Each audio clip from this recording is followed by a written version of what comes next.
I'm sorry, Dave. Oh, yeah. I got an ice cube. I dreamed about you again last night. I hold your face in my mind. I think about your hair getting longer. I think about your belly getting bigger. What's your preferred description of what the film is about, what they're in store for when they come to see it? Well, it's not so much what it's about, but what I like to tell people is that it is an old folk song that they may have heard a long time ago, but they're hearing a new version of it, a new take on it.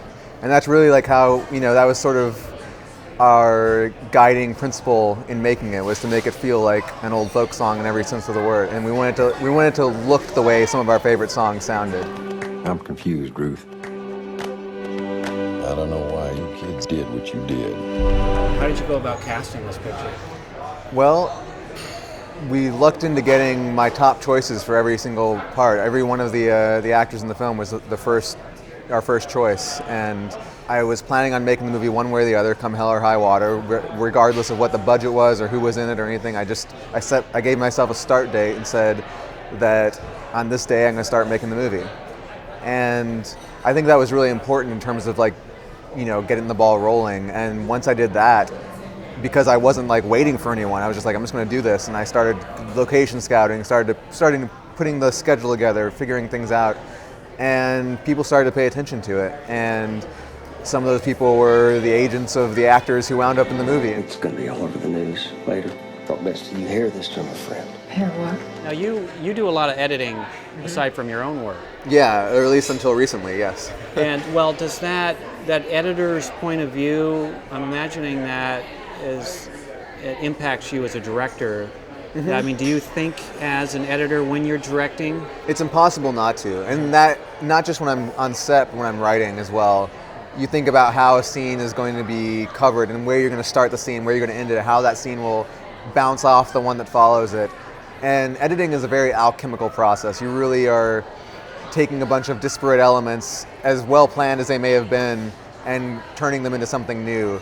But nonetheless, when you're gathering those elements, if you're thinking ahead, it allows you to be judicious and efficient in a way that you might not otherwise be. And so you can think to yourself, well, this scene will only cut into the close-up at this point, so we can save a little bit of time by not doing the entire scene from that angle, and we'll switch over to the close-up at a certain point.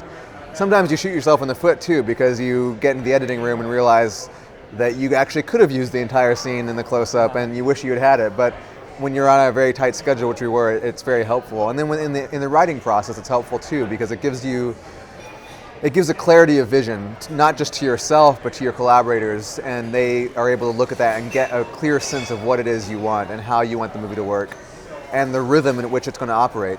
And the rhythm is something that the actors are going to pick up on. They're going to know, because the script suggests as much. They're going to be able to tell how a scene needs to be played, the pace at which it needs to come through, and that's very helpful. When I see you with your daughter, all I see is good. Yeah, I'm just fooling you. I look to the past for a lot of inspiration in terms of the composition and the tone and the texture of the movie, but the way that it all flows together, I feel, is somewhat modern and also very personal to me. That's the way I like to tell stories, and I hope that there's a uniquity to that comes through. And one of those days, it will be so. And thanks for bringing it to Seattle and to SIFF. Thank you for showing it. It means a lot. Cheers. Down the hatch. Be curious.